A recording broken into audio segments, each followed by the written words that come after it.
America की supreme court ने राष्ट्रपति डोनाल्ड ट्रंप के इमरजेंसी टैरिफ को असंवैधानिक करार देते हुए रद्द कर दिया है और इसका सीधा असर भारत पर पड़ने वाला है। 20 फरवरी 2026 को 6-3 के बहुमत से supreme court of the United states ने ऐतिहासिक फैसला सुनाया। अदालत ने कहा कि राष्ट्रपति को international emergency economic powers act यानी IEEPA के तहत टैरिफ लगाने का अधिकार नहीं है, क्योंकि टैक्स और शुल्क लगाने की ताकत संविधान के अनुसार कांग्रेस के पास है। तो मामला क्या था?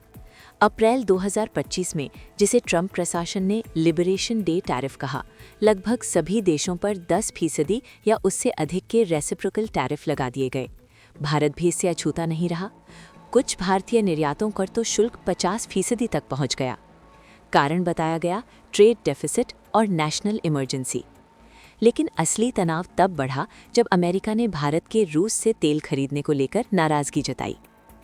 बातचीत हुई। प्रधानमंत्री नरेंद्र मोदी और राष्ट्रपति ट्रंप के बीच चर्चा के बाद फरवरी 2026 की शुरुआत में ये दरें घटाकर 18% कर दी गई, एक अंतरिम व्यापार समझौते के हिस्से के तौर पर। लेकिन अब सुप्रीम कोर्ट के फैसले के बाद ये IEEPA आधारित टैरिफ पूरी तरह खत्म। इसका भारत के लिए क्या मतलब है? सबसे पहले राहत की संभावना। भारत के कुल अमेरिकी निर्यात का लगभग 55% हिस्सा अब 18% के अतिरिक्त शुल्क से मुक्त हो गया है।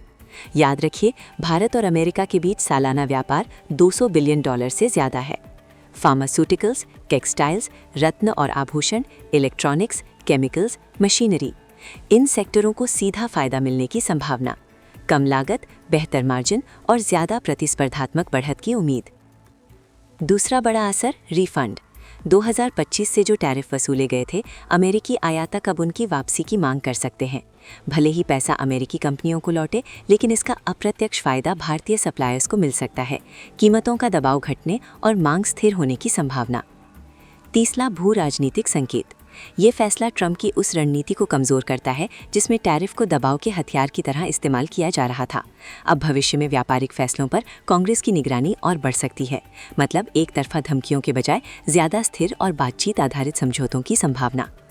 लेकिन कहानी पूरी तरह खत्म नहीं हुई। सेक्शन 232 जैसे प्रावधानों के तहत स्टील, एल्यूमिनियम और कुछ धातुओं पर जो सेक्टर स्पेसिफिक टैरिफ है, वो अभी भी लागू हैं।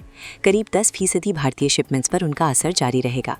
और ट्रंप प्रशासन ने संकेत दिया है कि सेक्शन 301 या सेक्शन 232 जैसे वैकल्पिक कानूनों के तहत नए कदम उठाए जा सकते हैं। फिलहाल ये फैसला भारत के लिए सकारात्मक संकेत माना जा रहा है। कम होता टैरिफ दबाव, निर्यात में संभावित बढ़ोतरी और अमेरिका भारत व्यापार संबंधों में नई स्थिरता की संभावना। ग्लोबल अनिश्चितताओं के बीच भारत के लिए राहत की संभावना बनती दिख रही है। अब सवाल ये है, क्या ये फैसला दोनों देशों के बीच एक ज्यादा संतुलित और दीर्घकालिक व्यापार समझौते का रास्ता खोलेगा? आने वाले हफ्ते तय करेंगे, लेकिन अभी के लिए भारत के निर्यातकों के बीच उम्मीद जरूर बढ़ी है।